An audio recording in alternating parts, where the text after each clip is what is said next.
My name is Ivy Colton. I'm 29 years old, and for 7 years, my family believed I was a failure because my mother told them I was. It started long before the night everything changed, long before 31 relatives sat around a Thanksgiving table and watched her reduce me to nothing with a single sentence. It started in March 2017, when I was a junior studying computer science, doing well enough, working hard, building a future I thought would finally earn me a place in my own family. Then my phone rang at 2 a.m. My grandmother had collapsed from a stroke.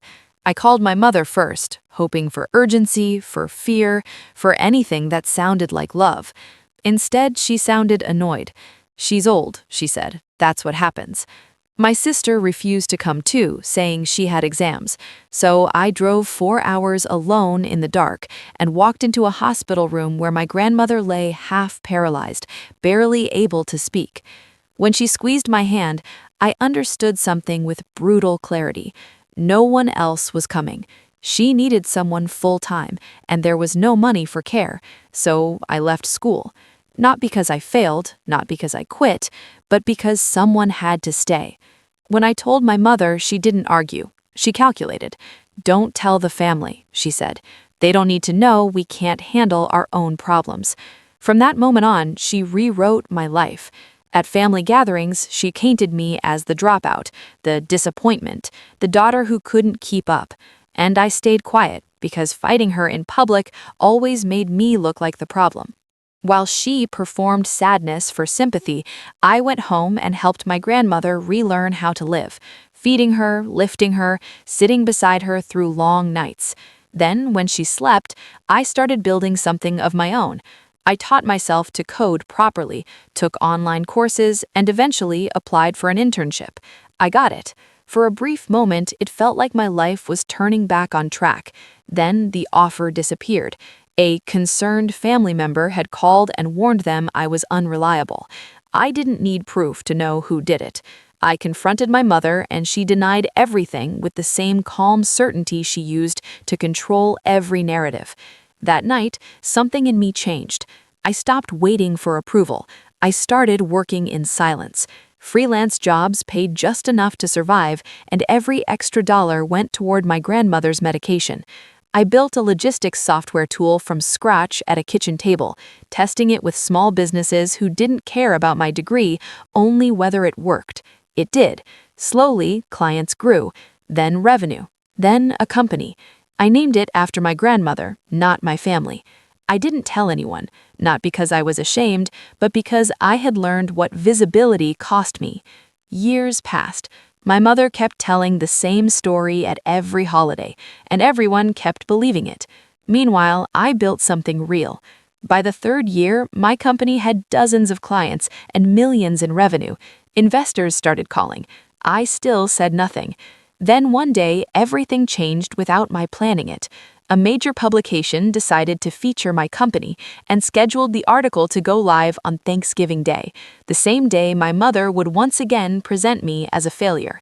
That night, as she spoke about my sister's success and my lack of it, I stayed silent, like always, until the phones started buzzing. One by one, people saw the article. My name, my face, a company worth millions. The room shifted. Confusion turned to realization, and realization turned to something heavier, the understanding that they had all been lied to for years. My mother tried to deny it at first, then tried to regain control, but the truth had already spread. For the first time, she had no narrative to hide behind, and when I finally spoke, I didn't raise my voice. I just told the truth. About leaving school, about taking care of my grandmother, about the internship she sabotaged. I even showed the proof. The silence that followed was different from any silence I had known before. It wasn't dismissive or empty. It was full, heavy, final. People weren't looking at me with pity anymore. They were looking at her. I thought I would feel victorious, but I didn't. I felt tired. Because the truth isn't loud. It doesn't need to be. It just stands there, undeniable. The next day, things began to shift. Family members reached out, apologizing for believing what they were told. My sister admitted she knew about the sabotage and stayed quiet out of fear. My mother, for the first time, faced consequences she couldn't control. I set boundaries, not because of anger, but out of necessity. I told her exactly what needed to change if she wanted a relationship with me. And then I walked away. Not forever, but long enough to build something healthier than what I had come from. My life now looks very different. My company was acquired. I moved to a new city. My grandmother lives with me, safe and cared for. I go to therapy, not because I'm broken, but because years of silence leave marks you can't see. Some days I understand my mother. Other days I still feel the absence of what she never gave me. Both things can be true. That's what healing looks like. It's not clean or simple, but I've learned something important. Your worth is not defined by the people who misunderstand you. It's not measured by how loudly someone else tells your story. It's built quietly, in the choices you make when no one is watching. I didn't build my life to prove my mother wrong.